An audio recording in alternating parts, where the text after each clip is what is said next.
Hello, everybody. Welcome to my channel. It's Terry, and this is going to be another edition of An Orchid Today. And today I'm going to tackle my Angraecum Birremense, which I got late this, I can't remember, early in the winter, early in the fall, and it has been in this moss, and I had noticed that it was declining. Before I go over to the plant, let me just give you a little bit of information on Birremense. Birremense is a vining type. It is a vanda growth habit type growing Angraecum, where they all mostly are pretty much. They should be watered like vandas in general, in theory. It is an epiphytic plant from Madagascar, humid forests, often in shaded positions low down on the trees near watercourses, flowers in the summer from May to September. They are found from Sierra Leone east to Cameroon. It gets flowers that are shaped like little buckets, and they are in the same family as Ivory and actually infundibulare. You can see it's sort of a bucket flower. Nonetheless, it is fragrant at night. Birremense is actually a larger flower than Eichlerianum, and it's really fairly easy to grow. Anyway, I had noticed the last couple of days, and probably because I have been keeping the heater off primarily during the day and sometimes forgetting to go out at night. So some of this may be cold damage, but I am suspect that the majority of it is due to it being in this moss for a while. But nonetheless, I have been soaking it, keeping the roots that are still alive hydrated. And so what I'm going to do is I'm going to get it out of this basket, and then I'm going to put it in another basket. Not a basket, but a pot, and I will take you through that. So let me turn this off, and I'll be right back. All right, so we are back, and first of all, let me say I would not advise doing this in your kitchen sink. Not that you would do make messes like me, but it's primarily because of inevitably some of these leaves media will get down in the drain, and over time it will cause clog, and that will just result in more money. So I've learned my lesson, but I have an old styrofoam lid that's covering it so that if I get anything, it'll get on the lid. And so what I'm going to do is I'm just going to go ahead and tackle the plant. As I said, it has been soaking in warm water to keep it hydrated, but I really need to get out of the sphagnum moss. And I will go ahead and say, as I have always said, and you all have heard before, as far as with Angraecums and repotting them, especially when when they are blooming sized, they completely resent their roots being disturbed. And see, that is going to be the issue with this, because you can see the roots are completely in the pot. So what I'm going to have to do is cut that out so that I don't rip roots just unnecessarily. So I am just using scissors to cut through this plastic so that I can free the plant without disturbing the roots. And I'm hoping that you are getting this into view.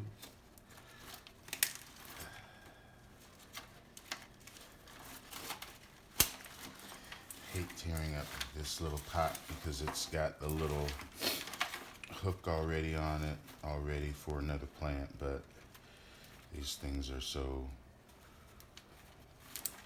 cheap. And anyway, I don't know what I'm talking about. But, because I can always take that off and put on another pot.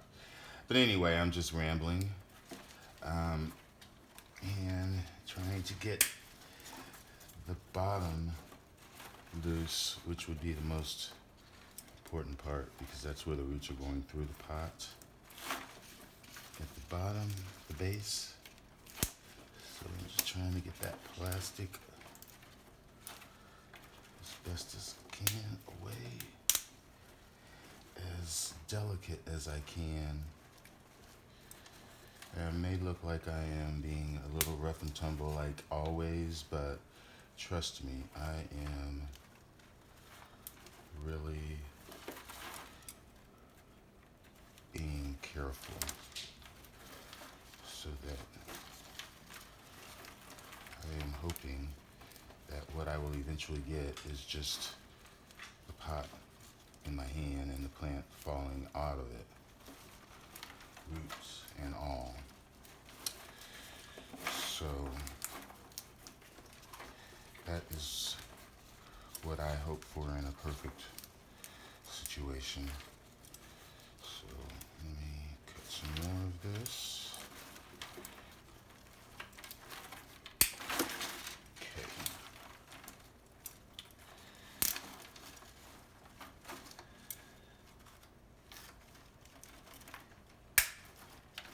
So I've always had Birremense in my collection. I believe I got it first. I might have had a seedling of it from Hoosier Orchids, and that might have been one of the very first Angraecoids that I had bloomed. And I had it for several years, and it grew pretty much on that little rack that's next to my faucet out there that's next to my phalaenopsis, where they hang up. And it was over there, pretty much in a shaded position. And it did very well. It grew upright, and it grew roots, and it really did well for me. It bloomed every year. I think I had it for 3 years. The blooms weren't plentiful, but they came. And I've probably got 1 or 2 a year. I'm sure well, I got 1, but I know I got, some years I got 2. And that was really nice. They did blast a lot, so during periods where they are in spike, they need a little bit extra water. It's just in my experience, if you don't give them water and let them just stay dry during the period of, and this might look like some of these are not good roots, so I could just clip these roots. Well, not this one. You can see that's still green. So I am clipping the last bit of this out, and it should be finito.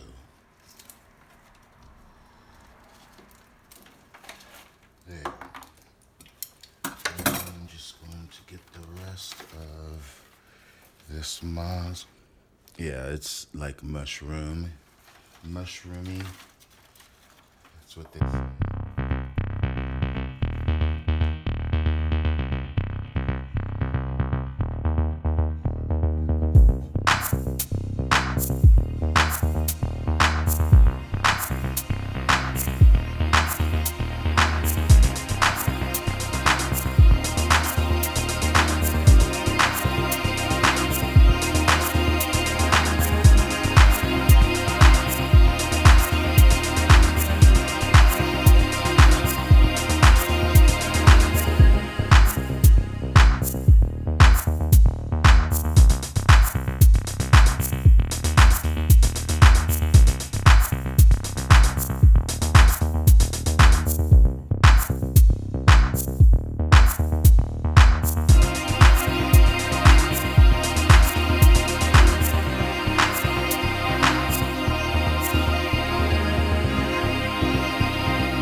out of the pot, out of the, yeah, it's a pot. So I'm going to try to get some of these roots that are aerial roots right now and put them in the pot that I'm going to pot it in. So let me just go ahead and do this. I'm going to turn the camera off, and what I'm going to do is put it in this. And you see it's got a pole there, it's got some moss. And I'll be right back when I have got the plant situated. Okay, so what I am going to do is I'm going to try to put it more upright. So I have stood it up, and the base of the plant is going to be there. And so I've got this stake there that's got the moss on it. And what I'm going to do is try to wrap some of these roots inside the pot, like this. Because I want these roots, even though they have been aerial, I want them to get as much moisture as I can. So I've got, this is the largest growth, and I've got a little clip here, and I'm just gonna clip this.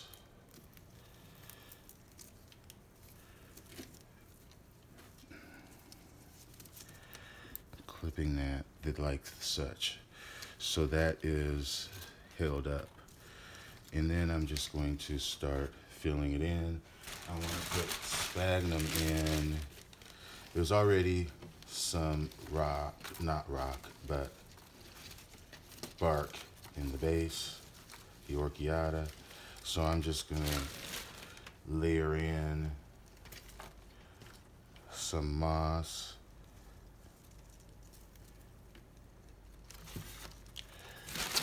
Around the base and around those roots.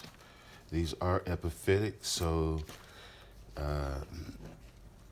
you know, it will have more bark than anything, but I want these roots to get as much supportive watering and just as much as it'll need so that this plant will not die, because this is a really nice Birremense.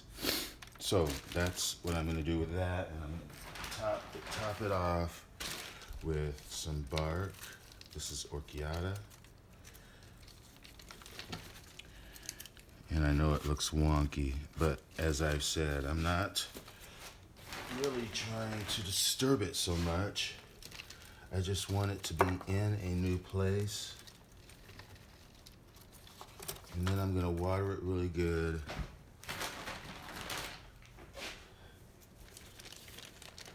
And then I'm going to set it in the greenhouse in a warm, shady place. It is starting to warm up, so this is not such a bad time for this to be taking place. And I know that looks a little wonky, but it will be okay. I will straighten it up, but I don't, just like I said, I don't want to disturb it so much. Here's my tag. I will make sure that I put the date, today's date on it.